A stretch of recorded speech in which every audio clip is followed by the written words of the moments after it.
Hello and welcome to Namaste with Renee. I am your host, Renee Marcou, CEO of the iHeart Academy and president of the nonprofit Brady's Foundation. In this podcast, we talk about how to enhance your wellness and disrupt the limitation mindset so you can thrive with a healthy mind, body, and spirit. Hello and welcome to Namaste with Renee. I'm your host, Renee Marcou. So excited to be here with you today and share on this topic near and dear to my heart. My guest, who is super amazing, I'm going to introduce you to her in just a moment. We're going to be talking about narcissistic abuse in relationships and how to deal with it and find solutions. So this is a subject you don't want to miss. My amazing guest here, Sarah K. Ramsey, is a professional problem solver and relationship expert, and she helps people to create sound strategies for next level success in their business and their life. And she's always talking about making decisions. We have over 35,000 today, yet decision making and problem solving is not a skill that we're often taught. So through solution-based thinking, which we will tap on today, Sarah will bring life-changing clarity to the process of effective decision making. So welcome to the show, Sarah. Thanks so much for being here. Hi, Renee. Happy to be here and happy to connect both of my worlds. As you know, I've been in the toxic relationship space for 5 years or so. I have a best-selling book in the toxic relationship space called Toxic Person Proof, my own podcast, Toxic Person Proof. And within this world, we were like, just like we were discussing, before we started, it's like, wow, here are toxic people. They are bad. They don't change. They ruin your life, and I just kind of went, wow, there's so many people talking about who they are and what they do wrong and the damage they cause. And there are so few people talking about solutions. Yes. How to make a decision when a toxic person has clouded it, how to solve a problem when a toxic person, professionally or personally, is trying to block you. And that's really where the both and conversation happened for me, and becoming the professional problem solver, which it's so funny because my clients are like, I said, yeah, I'm doing all this other stuff, not just the toxic person proof. And they're like, Sarah, you've been doing that for 5 years. So what are you talking about right now? You're not doing anything new. And I'm like, okay, sounds good, but if any of your listeners have ever dealt with a toxic parent, coworker, partner, it's like, is there anybody that can help me? And as interesting as information is on narcissism, I really do want people to have solutions, have things they can do something about, have, okay, first it looked like this, then I did something and it looked like this after. And that's where we really take back our power and make great decisions after a toxic person. Yes, and I would love to dive into that with you today. I know that you said you have a best-selling book, and would you show us the Sure. book so we can put it in our photogenic memory and personally purchase it? Toxic Perfect Proof. I love that. You can Oh, recognize a huge red flag popping out of the book. yes. Oh my gosh, I'm totally purchasing that book. That looks amazing. Thank you. So, yes, of course. So, you brought up such amazing topics already that I really do want to dive into. For anybody who's out and the listeners here who aren't really sure about what a narcissistic toxic relationship looks like, what are some of the signs? So, toxic people are experts in two things. One, image management. Okay. They always want to look good. They always don't want to, they want to. I saw a meme recently and it had a truck that had ran into a tree and it said, the narcissist said, it's the tree's fault. Right. The chills, that's like literally spot on. Wow. I thought it was such an example. So great Yes. example. So image management and blame shifting. Okay. It's Mhm. always your fault. They're experts at the flip. Okay. Which many people may be familiar with the term gaslighting, which is a little bit ambiguous and confusing sometimes. So when you think about the flip, right? Like you come to them with a problem and within 2 seconds they flipped it on you and all of a sudden you're the problem. Yes. Well, if you hadn't talked that way to me, I wouldn't have had to get angry. If you hadn't been late today, then I wouldn't have had to make you look bad in front of the boss or whatever situation it is. And it instantly becomes they're the good guy and you're always the bad guy. So you Right. feel like you're walking on eggshells. You feel like you're not playing by the same set of rules. Right. It's always their turn, their needs, their wants, their desires, their moods, their image, their ego is always more important than yours. And it really leaves people in such a state of confusion, which is why I'm so passionate about the decision making and problem solving process. Because if you've dealt with a toxic person for an extended period of time, you're Mhm. probably confused. You Right. probably feel like you're not great at making decisions. And you feel like there's all these problems that don't have solutions.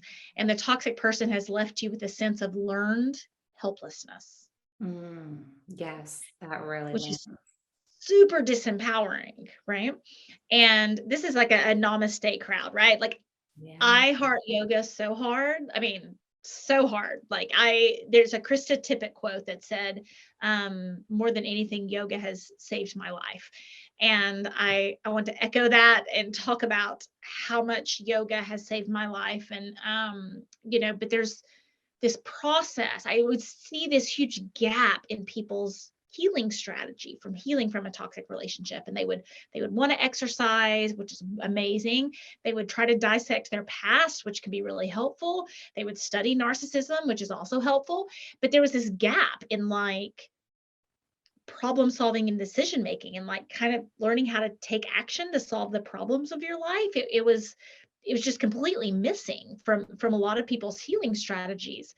And so they would get another toxic relationship or end up in another toxic situation.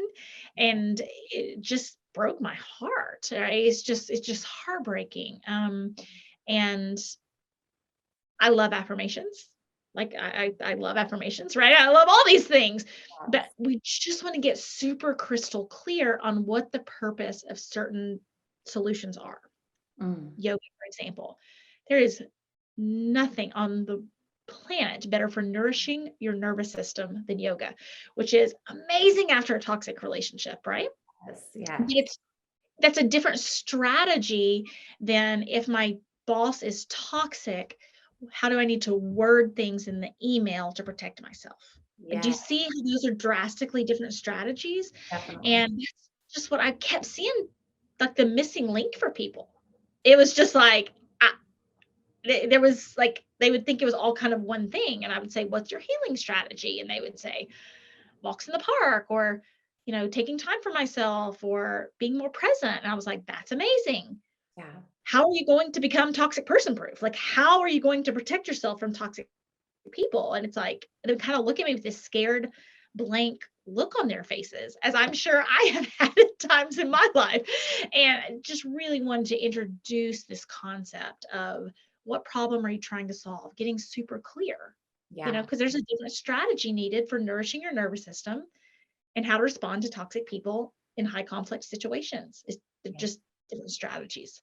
For sure. Yes. Do you feel like there is a certain, I know with your clients, you probably teach so many different responses and how to, get through to somebody like you were saying, if this person has to be in your life or say you're co-parenting with them or they're a family member and they're not really going anywhere, like how to, because you had mentioned before, like you learn that, I forget the exact term that you said, but it was like being in a narcissistic abusive relationship, you have that learned, like it felt like Helpless.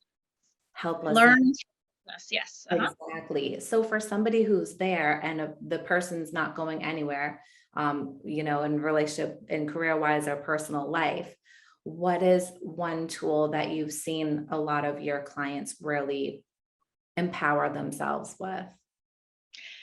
And I'm like giddy. Like when I think about like being present in my own body, it's like the joy, like Yes. like huge joy. It's like, okay, everybody listen. Okay.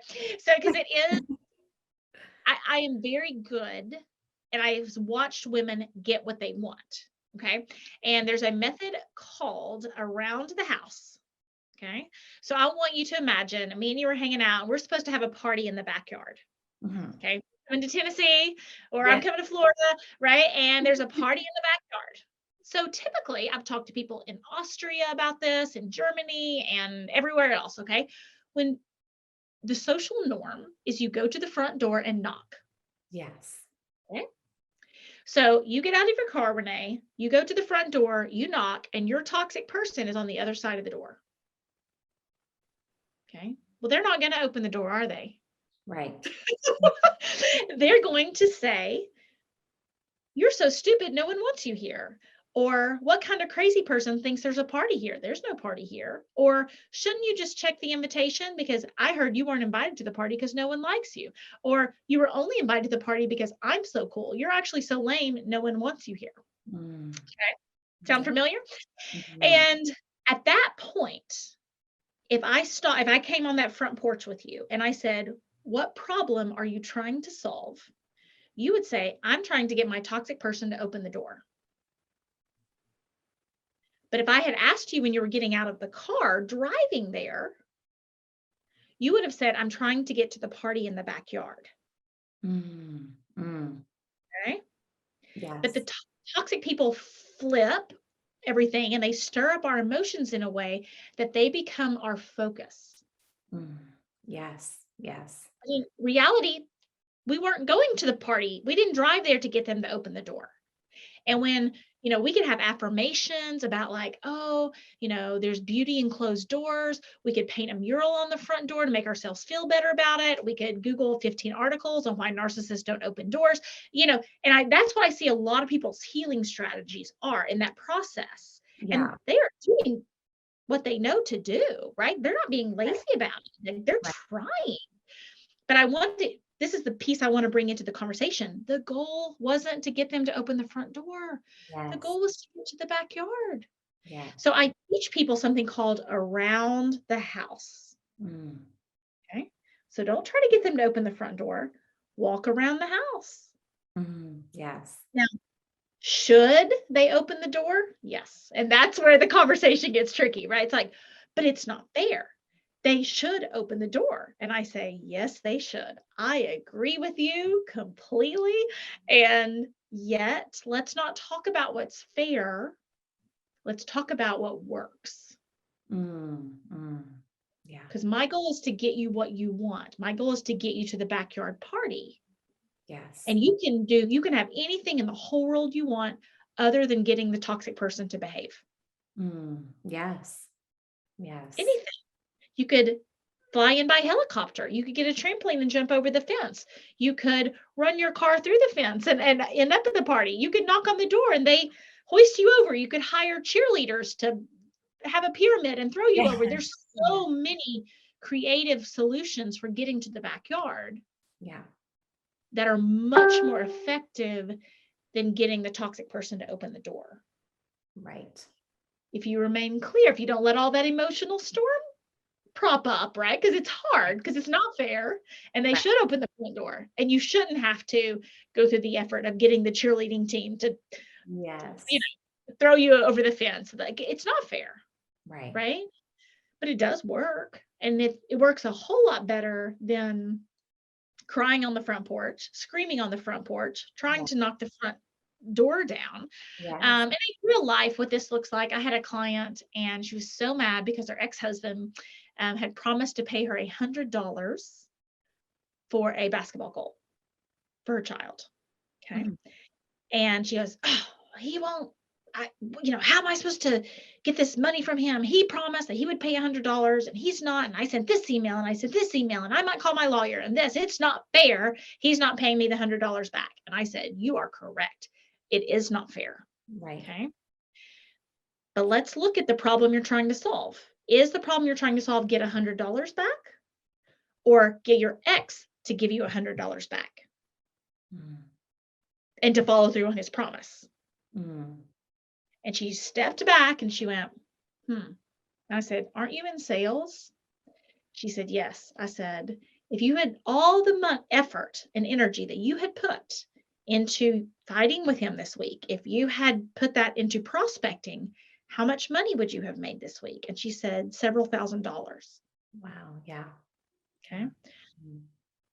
So I get that we should stand up for ourselves. I get we shouldn't let people walk all over us. I get all those things. I believe those things. But you tell me, was the toxic person winning by getting her to engage in this? If she had just Absolutely. let it go and let him have this one and made several $1,000s instead of fighting with him over 100, you tell me how to win. Like let's take another look at it. It's not That's fair. right. And that's where I feel like the toxic person, like you said, they end up winning, right? If you do engage with the front door and they're reminding you of all these, bleep word things about you that are not empowering you, making you feel good, or they're like, see, everybody back here hates you because they know the story that just took place that you just did to me, right? That whole flipping situation. And then you end up being like, oh my gosh, all of this wasted energy. And here I am again, deflated. Here I am again, questioning myself. Am I good enough for any relationship? And I think that's where the narcissist really can keep you under their thumb way at the bottom, because you're like climbing out, help, help. Like, how can I get out of this? And then you're now just so trained to go to that front door to find the entrance to the back party. Because And their game, that was their process to keep you stuck. you are playing their game. Exactly. Absolutely. You are playing their game. Yeah. I am teaching people how to change the rules, Yeah, right? Like, why does the toxic person get to make up all the rules? exactly. Right. Let's just take a look, get extremely clear on what problem we're trying to solve. Another way this worked out is there was a mother, and she was trying to get her ex to meet her before school, before the first day of school with her child. Okay. So, and she was locked in that it's so unfair. My ex won't let me see the child before the first day of first grade or whatever it was. Okay. And I said, okay, so what problem are you trying to solve? I think she was really confused. I said, okay, I think the problem you're trying to solve is making sure you're a part of your child's memory on the first day of school, that your child knows that you love them, that you feel like a part of things. Is you want to imprint yourself in the memory of the first day of school? Is that what problem you're trying to solve? She goes, yes, that's what I want. Right. I said, okay. So how can we go around the house on this? And I think she had left kind of not bashed him to the teacher, but said, I'm not going to be there the first day of school, but I want to make sure my children know how special they are to me. Can I leave this little gift with you, the teacher? And so when the child comes in the first day, the teacher says, your mother left something special for you because she loves you. And she set that on the child's desk, and the child felt loved. The mother was a part of everything. And I said, you can also have a first grade party, a different day. Like, hey, let's go to a special event. Let's pick out a special outfit. Let's pick out whatever it is. If the problem to solve is being a part of that memory and a part of that day, not getting your ex to tell you what time they're going to be at the school. Exactly. Yes, that is brilliant. I love that example that you work through with your client. It makes so much sense. And that's what the real desire is, right? Unless both people are narcissists, and then it's kind of like that constant, right? That would be a whole nother thing. Yeah. But it's really that is what's important. I think that is really what you want to look at too, like the solution and like what's really important to you in that whole scenario. Like you had said to your client, what do you really want out of this? And it wasn't that she wanted her ex to let her in. She wanted to be a part of that day. That's brilliant. And it's like, it takes those shifts, right? To really sit back and think for a sec here. Okay, I'm not in the mode of being trained anymore. I'm not in the mode of being groomed anymore. I'm aware. So now how can I still be a part of this with my solution that actually will bring joy to me and my child? And I use 2 co-parenting examples. I've had people use this in frustrating situations about hotel rooms, or it's so useful. It's anytime you run into an obstacle that seems like the most obvious thing to do is let this person be the gatekeeper for you, right? Let this person decide if they get to open the door. And it's like, okay, is the problem I'm trying to solve getting this person to agree with me or like me or whatever else? Or is there an around the house solution? And you have to get super clear. What problem am I trying to solve? Okay, I want my boss to see how hard I'm working. Okay, so I don't necessarily need to get my immediate supervisor to show that, right? I can go around the house and find ways to present myself, volunteer for certain leadership opportunities, take a task on that you go around your immediate supervisor, those types of things. I use two co-parenting examples because those would be hardest to see when we're super Right. emotionally involved. For sure. It's useful in so many arenas. It really is. Thank you so much for sharing that. That's a beautiful process. Thank you for that. I'm sure our Thank you. listeners are like taking notes right now. Like I literally have my journal right here that I'm going to take notes after this session and remind myself of that process.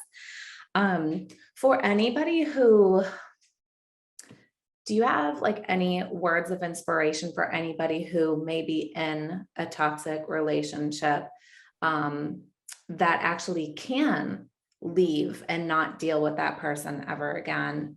They're not Run. feeling Oh my gosh. it. Run. Your life will be so much better if Yeah. it's a situation that you can shut the door and then really, and sorry to interrupt, but I hardly ever deal with those people. Like most of my clients are people where they're really searching through complex problems and complex relationships. Yeah. So if your life just can be that easy and it's like you just can shut the door and go to a completely different house in the around the house example or around the house situation. Oh gosh, I'm so jealous of you. Like I am literally jealous of your life. And I can give you a list of other people, I won't, obviously for privacy reasons, who would be really jealous that you had that opportunity and that choice. And there's some other funny memes where it's like, look at the before and after, right? But it's true. If you start to look in before and afters, and people will say, this is what I looked like within this relationship. Look how tired I was. Look how dead I looked. Look at the pain in my eyes. And then after I came alive, I felt alive. People liked me, So that is a very easy answer, Renee. Some of the answers I've had to come up with in my life are very difficult because dealing with complex situations, but golly, the grass is greener on the other side and it feels good on the other side. Yes. Yes. I'm also curious too, do you happen to see when you hear and learn about the narcissistic abusive person in the relationship, do you ever give your thoughts or time to like if they were raised by narcissists, like, or basically what I'm trying to say is like, are they just born out of nowhere or is it learned behavior? Great question, and a question I'm obsessed with. So, what is most interesting to me in this current conversation is twin studies or people who are adopted at birth. And there are so much research saying that if you take someone out of their birth home, they're going to share more similarities with their birth parents than the parents they were raised in. Like separated twins have similar personalities or similar tastes or similar interests, similar intellect. And so in the conversation of nature versus nurture, are narcissists formed or are they made? We kind of get this idea in our head that, oh, well, something bad must have happened to them for them to turn out this way. Okay. But there's lots of people who've been through bad things, and some of them turn into healers and therapists and coaches. And, it's like, oh, this happened to me that was bad. So I want to put extra amount of good into the world and loving and goodness and kindness.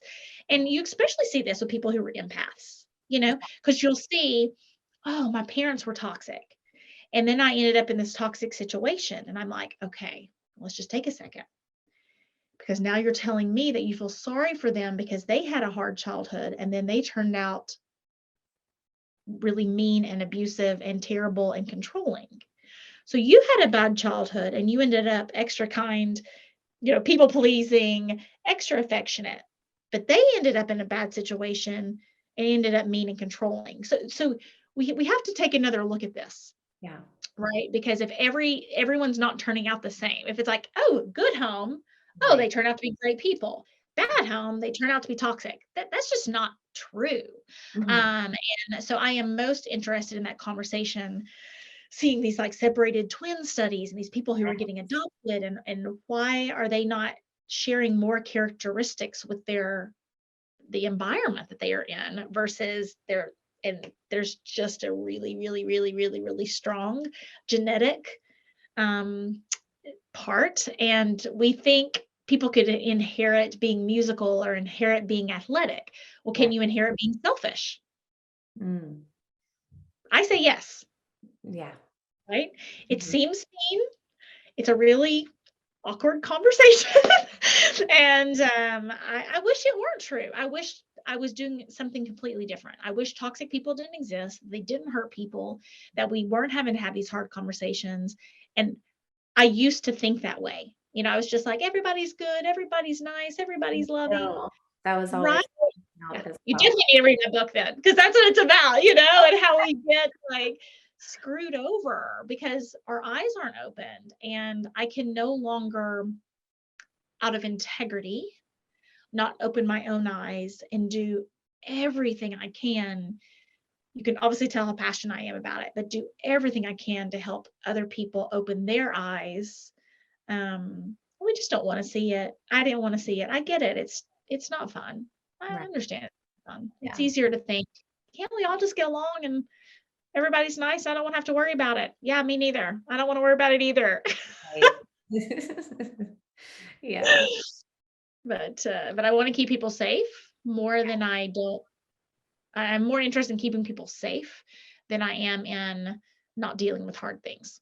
For sure. Yeah. And that's definitely a very important part to this conversation too. Like being safe as you proceed forward in that relationship, if you can't just let it go anywhere. And, Mhm. protecting yourself, like your mindset, your emotions, your energy, and obviously physically. And I know, and I've had people in my life who went through relationships like this that were married, and out of nowhere they started physically abusing them. And they weren't even just married, there were other people, in different stages of their relationships as well. And that is one thing for sure that, because we've all heard those stories of like those really traumatic stories of, even if I'm sure it's like on a couple shows right now on TV, if anyone's like, whoa, and it really does happen.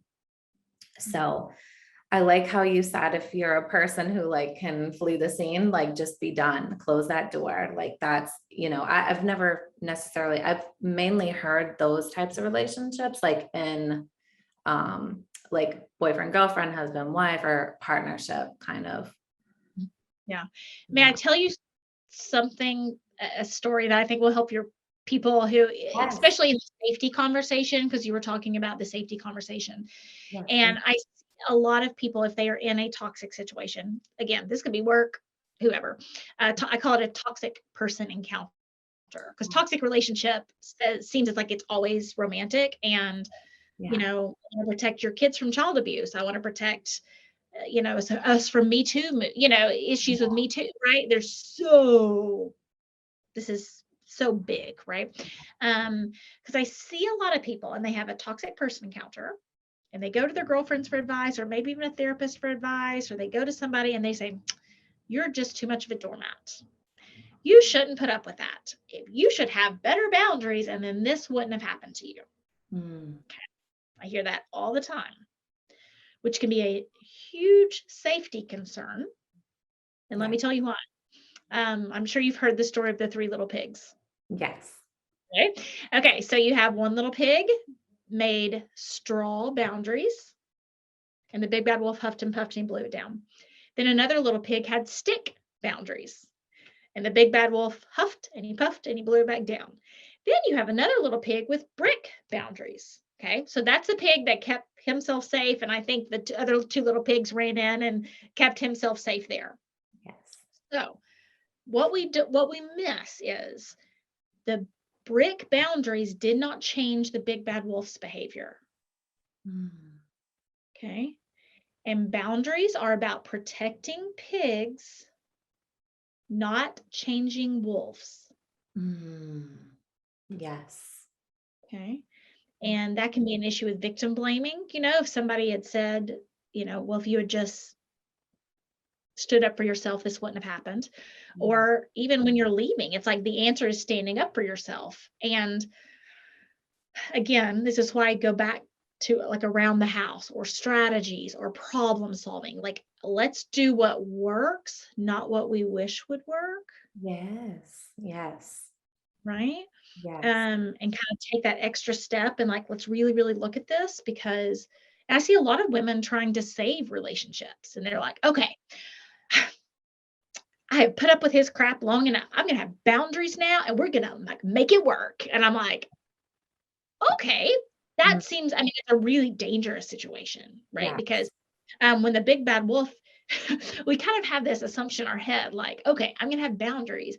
And then the big bad wolf's going to be like, oh my gosh, that's so great. You stood up Right. for yourself. And now we're like more equals and I'm going to get my way less. And Yeah. I used to manipulate you and trick you and scare you, but now I can't. And so I'm going to change my, I've been selfish for 43 years, Um, but not anymore because you got boundaries. So yes. now I'm going to be a little lap dog instead of a big bad wolf. And I kind of joke and make it silly because that's what I try to do with this topic. Yeah. But really, this is like could be a life and death Yes. situation in Yes. these things. And so when someone's giving you the advice of just stand up for yourself or have boundaries, I just want to give some more context into that.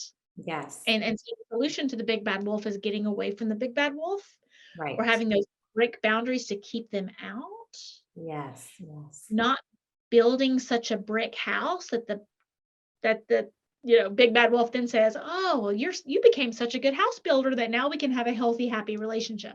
Right. It's not gonna happen. No. And I so appreciate you saying that because I know that there's a lot of empaths who follow this channel, including myself. And we always want to believe that somebody can change or second chances or all these different ideas in our mind that are like based in fairy tale land oftentimes because we're like, we want the best for everybody, right? But it's like you are so right when you nailed it in that whole scenario. Like the big bad wolf doesn't say, oh my gosh, like, oh, she's got all these strong boundaries. Now, of course, I'm going to be a different person. Like that doesn't exist. Exactly what you said. And I love that you shared that because it's such an obvious one to see, especially when you take yourself out of the picture and watch the whole scenario of the Three Little Pigs story. And that was amazing. Thank you so, so much for that. That really lands. And it's not even our responsibility. I've had this conversation before. It's not our responsibility to be changing anybody else either. So if you don't have to deal with that person, you don't have to have them in your life. And if they are in your life, then you create that brick house and you honor yourself and your empowerment and keep yourself safe and strong and happy and find out what the solution can be if there's another, asset in the way, whether it's a child, business, career, whatever it is. And Reputation, it big bad wolves are scary. I mean, and as you said it, I know I'm like very direct and I, have like funny examples and stuff, but like I want to hug every single empath listener and just say, I'm so sorry. Like I am so sorry. I know the big bad wolf is also very sexy. I am so sorry. And he's made you feel terrible about yourself, or the big bad wolf's a boss who's dangling a promotion in front of you, or the big bad wolf's your mother. I'm yeah, so sorry. Like, I get it. I'm so sorry. I cannot change toxic people. I right. can only figure out these crazy strategies and stuff Yeah. to help us have wonderful lives after them. Absolutely. So that completely leads right into where can we find you? Because I know that I'm following you on your channels.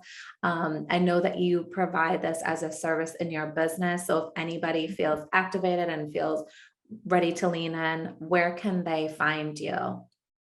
They can find me at my website, sarahkramsey.com. And there's definitely information about there. They can get the free gift and join my email list. I have the Facebook group, Finding Love and Success After a Toxic Relationship. And if you Google the words, one of the easiest ways to remember is toxic person proof. So we kind of want our people to be bulletproof, so they can't like get hurt by bullets. And so toxic person proof is the same way. It's because the bullets do exist. Toxic people do exist. I wish things were different. We just got to protect ourselves, right? And so having that sense of these strategies and problem-solving strategies and thinking strategies to help us become toxic person proof. So they can check out, if they do that, they're going to see my podcast, my Instagram, my book, all this good stuff. Yes. Well, it has been an absolute pleasure having you here. You are so filled with wisdom, and I'm so excited to continue to lean into your practice and learning about you and your, newsletter and everything. And I really commend you for what you do in the world and how you help people out of these situations and really help them empower themselves again. And it's really, really miraculous work. And for somebody who has been there, it's really amazing to see a leader like you be able to show people the way out. So thank you so much for what you do for everybody. It's amazing. Thank you for having me and helping spread some of these strategies and these messages, because they really can be life-saving, either physically, emotionally, or saving, the next generation. Absolutely. Yes. Thank you for that. Okay, everyone. So definitely go check out Sarah's website and find her on all of her social media. Definitely go in and check out that book if you're feeling called toward it. And Toxic Person Proof, if you put it in Google, you're going to find her and what she also has to say after this podcast. So many blessings to each and every single one of you. Thank you again, Sarah, for being here. And the light in me honors the light within each and every single one of you. Namaste.